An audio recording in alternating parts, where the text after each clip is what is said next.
Viewers, ఎలా ఉన్నారు? బాగున్నారా? మీరందరూ బాగుండాలని మనస్ఫూర్తిగా కోరుకుంటున్నానండి.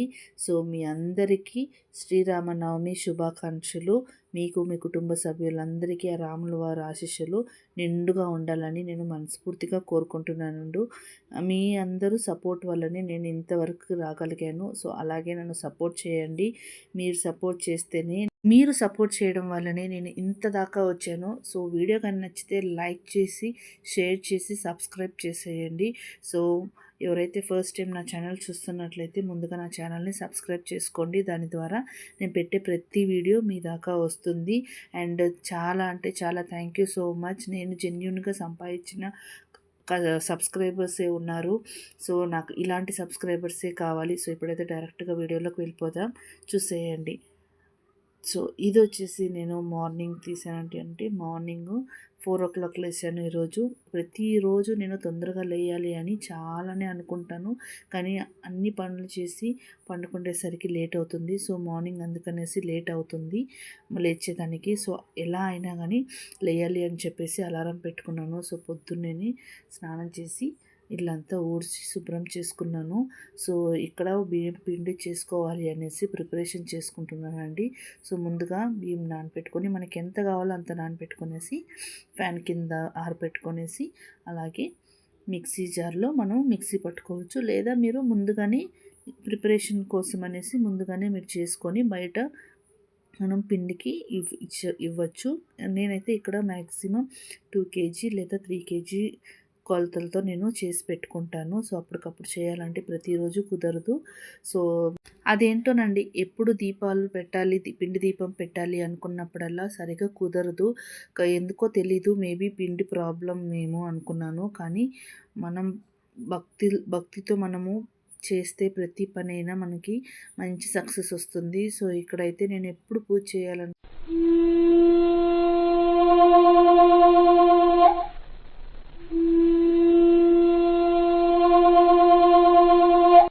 ఇక్కడైతే నేను పిండి దీపాలు చేయడానికి ఏర్పరచుకున్నాను. 7 దీపాలు పెట్టాలని అనుకున్నాను. వాటికి గంధము కుంకుమలతో బొట్లు పెట్టుకున్నాను. చాలా అందంగా వచ్చాయి అండ్ నాకైతే చాలా సంతోషంగా ఉంది. సో ఇలా నేను తమలపాకు వేసుకొని ఇలా దీపాలు అయితే పెట్టుకున్నాను. పెట్టుకున్న తర్వాత ఏకాహారతితో వెలిగించుకోవాలి. అగ్గి పుల్లతో మాత్రం ఎట్టి పరిస్థితుల్లోనూ వెలిగించుకోకూడదు. సో వెలిగించుకున్న తర్వాత చాలా చక్కగా ఉన్నాయి, చూస్తూ అలానే ఉండాలనిపి శ్రీరామ రామ రామేతి రమే రామే మనోరమే సహస్రనామ తత్తుల్యం రామనామవరానని ఇలా 108 సార్లు నేను పూజ చేస్తూ చదువుకుంటూ కూర్చున్నాను. దాని తర్వాత గోవింద నామాలు చదువుకున్నాను. పూజ అయితే చాలా చక్కగా జరిగిపోయింది. సో వీడియో కానీ నచ్చితే సబ్స్క్రైబ్ చేసుకోండి. పూజ మధ్యలో ఎందుకు సబ్స్క్రైబ్ చేసుకోండి అని అడుగుతున్నాను అంటే, స్టార్టింగ్లో పెడితే ఎవరు వీడియో ఫుల్గా చూడడం లేదు. అందుకనేసి నేను స్టార్టింగ్లో ఎప్పుడైతే సబ్స్క్రైబ్ చేసుకోండి అని చెప్పడం లేదు.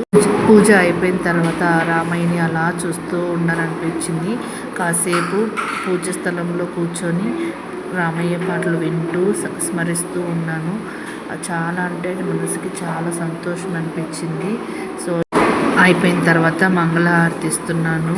నాకు ఈసారి అయితే అలాగే చేసుకున్నాను. ఎలాంటి డిస్టర్బెన్స్ లేకుండా మనస్ఫూర్తిగా ఆ స్వామి అమ్మవార్లని ఆరాధించాను నేను.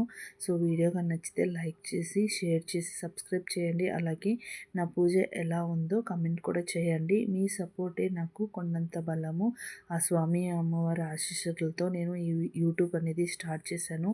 ఆ అమ్మే అంత ముందుకు నడిపించుకుంటుందని కోరుకుంటున్నాను. సో ఇక్కడ మా పాప అయితే నా కాళ్ళకు పసుపు పూయి అని అడిగింది. అలాంటి మహాలక్ష్మి అమ్మ అడిగితే మనం చేయకుండా ఉంటామా?